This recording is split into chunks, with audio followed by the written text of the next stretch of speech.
All right, guys, we have got our Premier League Week 4 preview coming out of the international break. An interesting week with a lot of interesting games and a couple of things we can go ahead and chat about. So we're going to jump right on into it. This one's not going to be overly extensive because there are some interesting things that always come out of breaks. You get some injuries here and there and, you know, a variety of different things floating around. City are injured out the wazoo.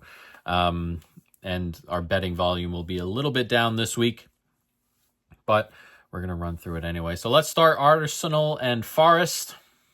This is a interesting one for Forest in particular, who have a new manager. Of course, Nuno was relieved of his duties over the break. Kind of expected. We were looking for a place where we could bet that, and I didn't have any, and that doesn't get there. But it's a new manager and probably a weird locker room first. Ange comes in as well. And again, this is not like, I expect Forest to be pretty similar to what they've been playing like the last couple of weeks and to start the season, the last year or whatever. Not enough time for a manager to come in and like change this around very quickly. He's only had a couple days here. So expect a lot of the way they play to be very, very similar to what they've been doing. As for Arsenal, they come back from the break after that loss to Liverpool last time round, and they have injuries still. Saka's hurt, Gabriel's hurt, Saliba's like 50-50 to play.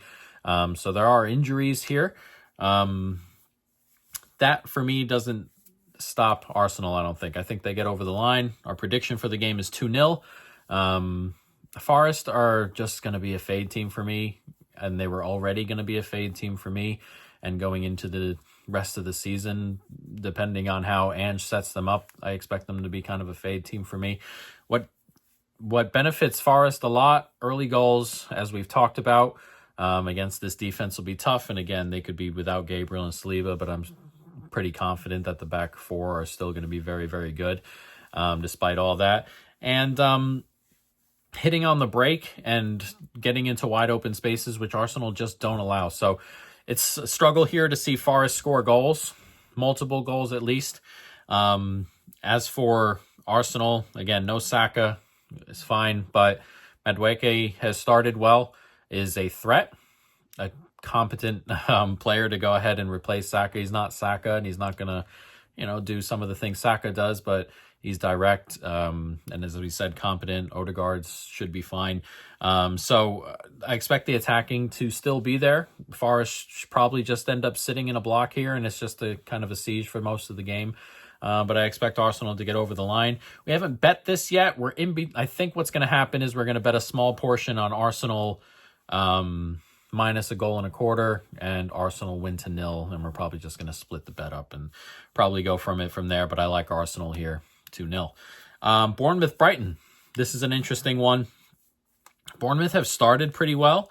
They have the loss, but other than that, they've played particularly well, and they played well in the loss too versus Liverpool, and they've played well to start here. They go on the road and beat Tottenham.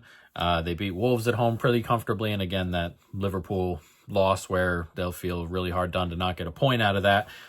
They've started really well, and they'll hope to continue on here. Semenyo's been excellent to start also.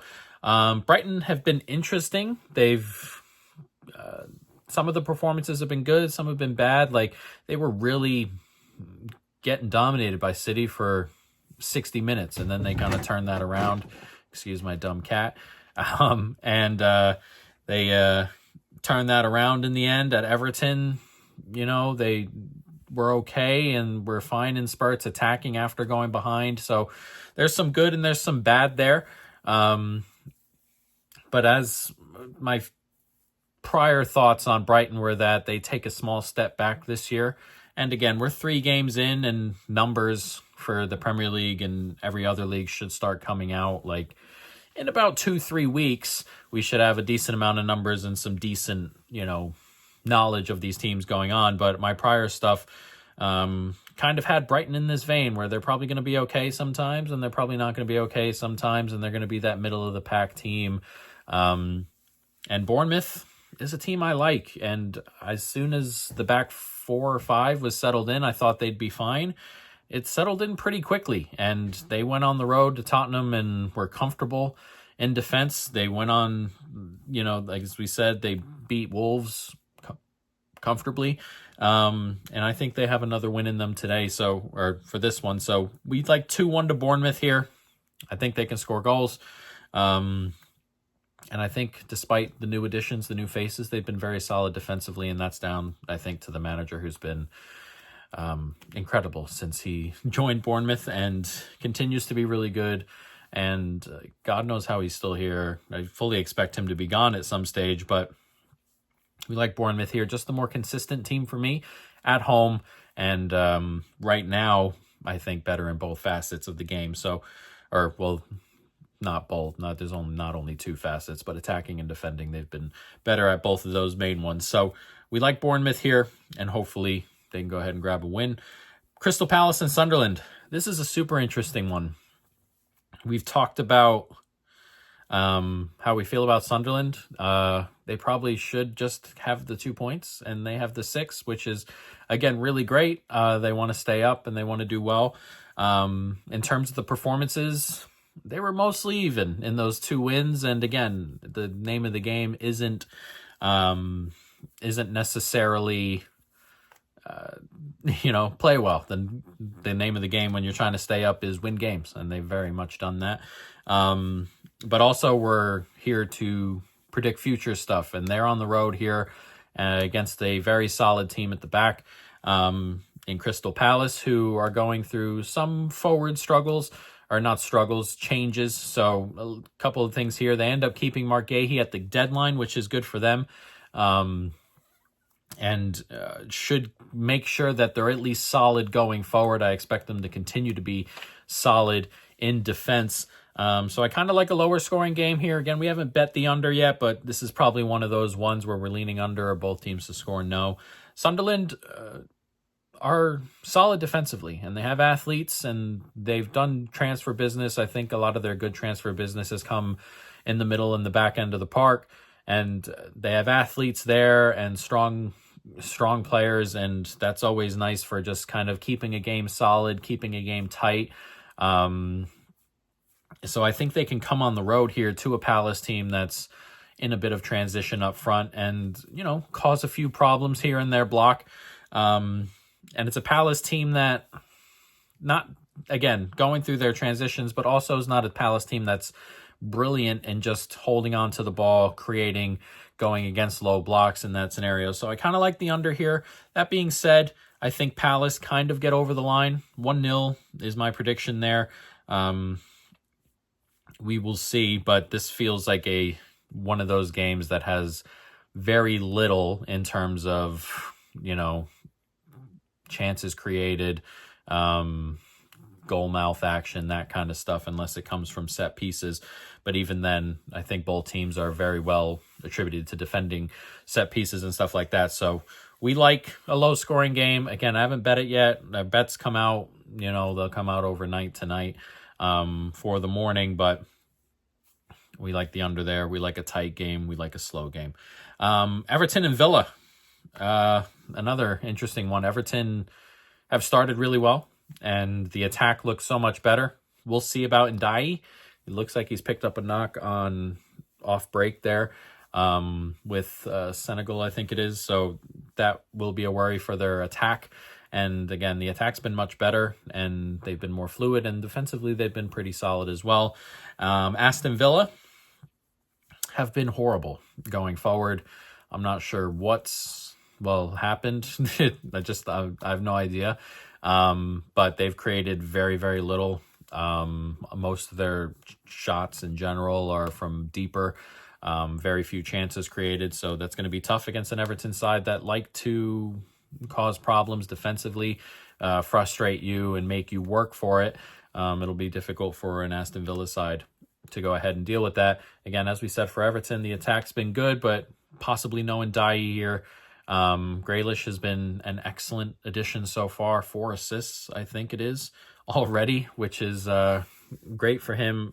I'd really like to see his resurgence, because I thought City were using him wrong, since they picked him up for all that money, and I thought it was a little bit unfair on him, just the way that he was being played versus where he was being played in Villa. And I think Everton have done a much better job in just getting him into his more natural position going forward. So I quite enjoy that. But he's been good. He's been creative. And part of why Everton are scoring goals so quickly here. So we like Everton to win this game. I don't expect it to be super high scoring. 1-0 for Everton here is what our prediction. It's an interesting game. I don't want to bet it. If I were to bet it, it'd be if I got like a decent number on Everton, draw no bet. But I just don't know where Villa's goals are coming from. And it feels like every time I'm watching, you don't see where the goals are coming from. They're creating very little. It's a weird situation they're in. Europe should be coming up for them, and it's a weird situation. It's probably just gone stale, and that's a very genuine possibility, and we'll see what happens. But they need to score some goals soon and create something soon. Fulham and Leeds. This is an interesting one as well. Fulham at home aren't a team I love backing because they're kind of still in this transition mode of just trying to play with the ball. And that goes for every team that kind of come up and then work their way up to safety comfortably and then start to transition upward into a team that's not going to sit at home or sit in a block everywhere they go. And Fulham are like that. And every team goes through that as soon as you become like a genuine mid-table side. And Fulham went through it last year and are still kind of going through it. So we'll see there. And Leeds have been solid defensively, really solid defensively. The press, we talk about it a lot. I really like the press. It's been excellent. But also they've just not turned any of that into goals. They're just not turning that into goals. They're not turning it into chances created. So the forward line needs to do something there. At some stage, we'll see when that happens or if it happens, but something needs to be done there for them. And Fulham, I'm not so sure that they are just going to give up a boatload of chances here. That being said, their wingbacks like to fly forward a little bit and stuff like that. So I don't have a genuine thought on this game. This one is more of the open the air games for the weekend for me. We lean toward Fulham here because I thought they've played well so far despite some of those things, but they've also played well in those games where they're kind of not holding on to the ball. The way to Chelsea, they played well. Man United at home, they played well, and now they only got 1 point out of those two, but they played well. But also, those are not games that are going to be like this Leeds game. So I kind of want to lean toward Fulham. I think they can get it done at home, and I think Leeds are struggling up front in terms of turning turnovers into chances and stuff like that. But I don't want to do anything crazy. This is my least thought of game, or not my least confident I am in any of these predictions would be in this Fulham game. So we're going to go 1-0 to Fulham, and we'll see what happens in London tomorrow. Newcastle and Wolves, an interesting one here. Newcastle are without a couple players still. No Gordon, no Joelinton, and none of the, no Visa and some of the new guys there. So couple injuries for them, Ramsey included. Couple injuries for them, but they'll be kind of hard done by with their points return so far. Newcastle, they'll feel really bad to have lost that Liverpool game. Really unlucky. They played really well to start, then a red card. They go 2-0 behind. Then they play really well with 10 and kind of give up that late one to Rio. They'll feel really unfortunate about that. They played the Villa game really well. Couldn't quite get a goal over the line. So they've had good performances, but can't quite turn them into points just yet. Some of them. And then Wolves have started poorly. We talk about Wolves, and they're going to be in a relegation fight. They're bottom of the table right now, but they're going to be in a fight, and defensively it's okay, nothing great. And then offensively, there are spurts. There are moments where you're like, man, this could turn into something, and just the lack of real technical ability up front kind of lets them down a little bit. So it's an interesting situation for Wolves. I like Newcastle here, though, at this one. I think the vibes are kind of okay there, despite the way the season started, despite all that stuff with Ishak. Like, there's a whole ton of stuff that has gone kind of wrong there, but they're, the fan base is just, defiant in it, and you kind of want those uplifting vibes here, and I think the crowd will be in good spirits here, and I think Newcastle can score some goals despite the fact that they're missing some stuff up front. So this isn't a bet for me. I do like Newcastle here, and I think they can cover the 1.25 line that's floating around out there, but the front end injuries are what's keeping me off. But our prediction would be 3-1 to Newcastle. I think they get over the line here, and I just think there's, it's a tough place for Wolves to go and a tough moment for them. And these aren't the types of games you necessarily look at with Wolves and think you're going to start getting points from these. These are more of, if the game's going well around 60 minutes and it's just a 1-goal game, or we're tied, let's see if we can grab something type games. And, hopefully the process just looks good going on. So we'll see what happens here, but we like Newcastle to win this one outright. West Ham, Tottenham. Yeah, Tottenham got a little bit of a wake-up call in terms of playing a little bit with Bournemouth the other day. They'd started so well. They beat Burnley comfortably. They go to City and win outright.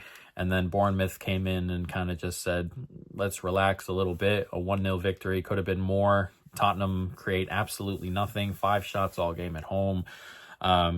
So we're back down to earth just a little bit with Tottenham.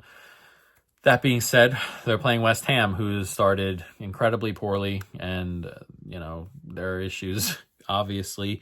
But this game reminds me very, very much of the Chelsea game, where if West Ham are going to hold the ball and the team they're playing are comfortable defending and can hit on the break and have the talent to hit on the break, we're going to like those teams, and Tottenham are going to be one of those teams. So if West Ham are going to hold the ball here, you're going to give up breaks. You're just going to give up breaks to Johnson, to Richarlison, to Solanke. Like, these guys can run.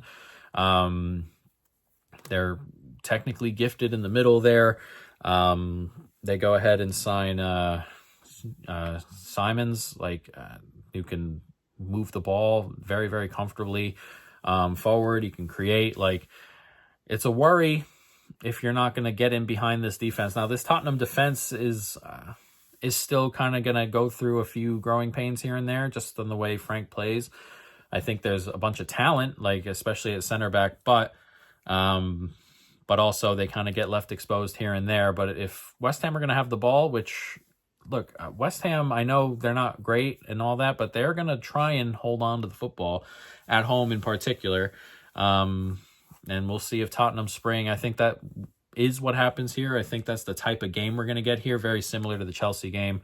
And Chelsea didn't create a ton. They got a lot of their goals off set pieces and broken plays like that. But Tottenham are talented, and I think they could have a Chelsea-type game here as the vibes kind of continue to fall apart a little bit at West Ham despite the result last time. Brentford and Chelsea. This is an interesting one. Brentford have started weirdly. They go on the road to Forest, very injured, give up an early goal. You can't do that to Forest, and the game kind of gets away from them. Nice win at home over Villa. And then they go to Sunderland, where they were comfortable, and then 1-0 up, comfortable, missed a penalty, and then kind of throw that game away late with 2 goals late. Interesting start to the season. I think Brentford are okay. I think they're going to be just fine. And I think this is the type of team that they can pull a scalp off of in this Chelsea side. And again, Chelsea are interesting because I think Brentford will let them have the ball. And I don't love Chelsea when they're just holding onto the ball and playing the system. I like Chelsea when they're going to not have the ball and they're going to be able to hit on the break and move forward and let Esteval run, let Neto run, and go from there. So I don't love Chelsea in these spots where they're going to have the ball on the road, leave some spots on the back. I think Brentford can take advantage of that. And again, Brentford have been interesting. And that being said, at home, they've been solid in that one game so far against Villa. They've been creative enough. And again, that's outside the Forest game. The other two games they were mostly comfortable in. And then, again, barring that 10 minutes at the end of the Sunderland game, they've been mostly comfortable. So I think they can handle it here. I think they can be a part of this one. I think they can, keep this a game. And we like a draw here. Chelsea 1, Brentford 1. I think this one stays tight, and I think it's the only draw I predicted all weekend. So we'll see where it goes. It probably won't be the only draw all weekend, obviously, but we like it here. Brentford plus 3/4 of a goal. If that's floating around, we may bet a little bit of that, but again, haven't bet that yet. Burnley, Liverpool. Liverpool will get the Ishak deal over the line. Don't expect him to start here. Kind of expect Ishak to just kind of slowly work his way in. So I'm not expecting an Ishak start for a couple weeks, if at all, for a while. He hasn't had any preseason. He's kind of just been training alone. So, it's a new team that has talent already in it. So there's no real rush to get him to be playing full games right away. So we'll see there. Burnley, coming back from the break, obviously, and haven't started super well, but they got a couple points on the board, and they'll be hoping they can use the crowd at home to kind of grab themselves a big scalp here in Liverpool. I'm not seeing it necessarily. Burnley defensively have been poor. That being said, I think they can kind of get some shots here. Again, Liverpool defensively haven't been great. They were much better the other day versus Arsenal for the most part. Kierke's had his best game so far. McAllister and Gravenberg finally played together in midfield. Szoboszlai's been good at fullback, though I think Frimpong or Bradley should be back at fullback there, and you might just get some running out of Szoboszlai or one of them sitting down, or I don't know what Slot's going to do there, but they were a little bit more solid, which again, I think they end up being a little bit more solid, but it's also just off an international break, and they haven't been solid like a ton so far. So I think there's a world where Burnley kind of get a couple shots off here. They were versus Tottenham, they were getting chances here and there on the break, and I think there's a world where they get some here at home on the break. But that Liverpool attack should do enough to win this game going forward. So we like Liverpool here just to get over the line. Well, not to just get over the line. 3-1 is our prediction to Liverpool. I think they win this one. I think they score some goals here, and they finally put on like the attacking display they've been, building up toward. We said at the beginning of the season that Liverpool may take a while to kind of get into it. It's a fully new system, a lot of new players. It might just take a little bit to get everybody in and everybody comfortable and everybody knowing their roles and things like that. That's what our thoughts were at the beginning of the season. And that might just be slowly working its way in.